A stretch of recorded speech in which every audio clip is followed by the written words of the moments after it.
Good afternoon, my friends, and welcome to our daily edition of Removing the Liberal Blindfold for this Tuesday, the 4th day of June in the year of our Lord 2019.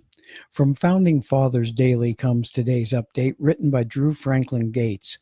Diseases are running rampant in California. Typhus, tuberculosis, bubonic plague. Welcome to Hollywood.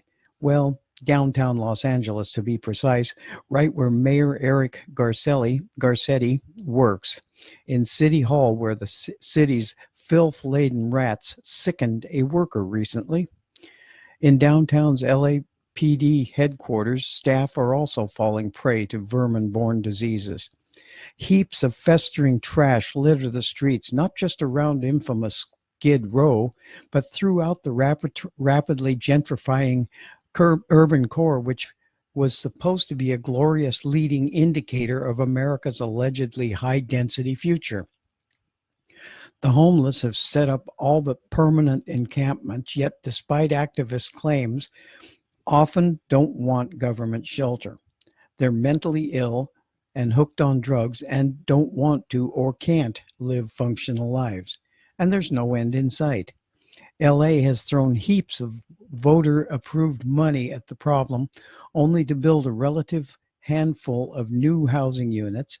Meanwhile, rents keep rising, poorer tenants keep getting pushed out, and the cost of living has grown so high that in the state capital of Sacramento, they're seriously considering subsidies for government workers struggling to live close enough to their jobs in Tinseltown.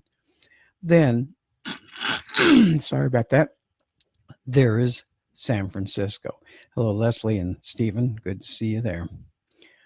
The city by the bay makes LA look like paradise. San Francisco, literally covered in human feces, is America's most dystopian big city with a hardened core of homeless, addicts, users, and poor on one end, and the ultra-rich Brahmins on the other.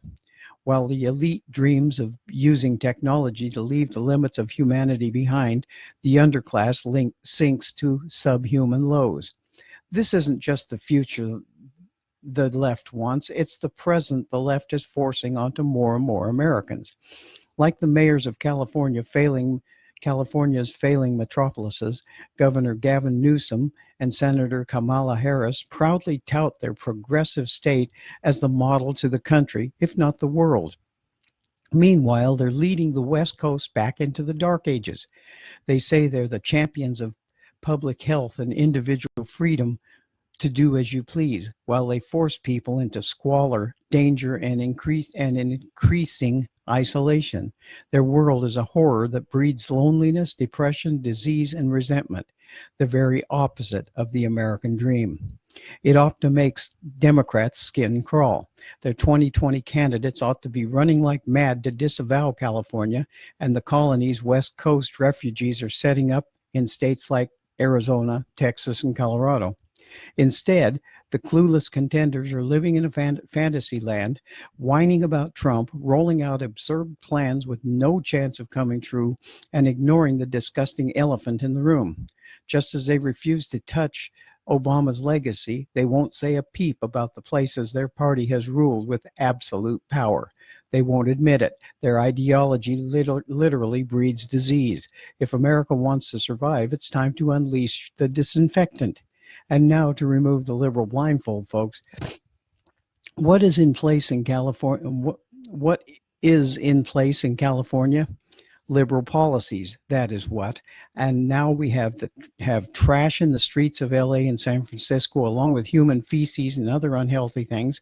And now diseases that were once long since gone are making a comeback, along with the illegals, which are being allowed to come in any numbers in the big cities.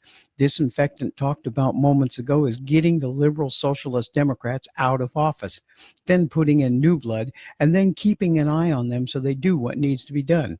But there is no end in sight because of the liberal policies that have caused all this to happen. Continue. Now, I know that Cliff will come out and laugh about this, and things that happening in liberal cities that are unhealthy for people are good, and the good things that have happened in our economy in America since Trump got into office are bad. But that is where we have our troubles, folks. They say their shit, and very few people will do anything about it or say anything about it. This nation, my friends, is at war, mostly a war from within, where socialist liberals are running things into the ground, and when things are going or they are doing cause bad things, it is always Trump's fault or the Republicans' fault. No, it isn't. Common sense should tell all of us that if we let people in who care nothing for the laws, we will get lawlessness. Common sense should tell all of us, and yes, this includes Cliff, that if trash and feces gets piled up in the cities, there's going to be diseases. California is a great example of this now in their big cities, but the left, Cliff and others, will continue with their mantra that it's Trump's fault and that the Republicans had everything to do with it. But who is running the cities of LA and San Francisco? It isn't the Republicans, hasn't been for a long time, and it isn't Trump. It's the Democrats, and they will continue until people get tired of the diseases and the filth that they're living in and vote the Democrats out of office there. Thank you, Leslie Brown and Stephen Ludwig, for being here. We are here to push the facts that the liberal lying lamestream media leaves out. Facts that change the story from what is right and true to what the left never wants, which is never right and true anymore. If you like my updates, subscribe to them both here and on bitchute.com. That's bitchute.com. And that way you will get the truth the lamestream lying media won't touch, like today's story. Liberal truth, justice, and the American way are the only things that will keep this country with a bright future. God bless America. God bless our troops. And as always, we will not be ruled. Have a safe and blessed day.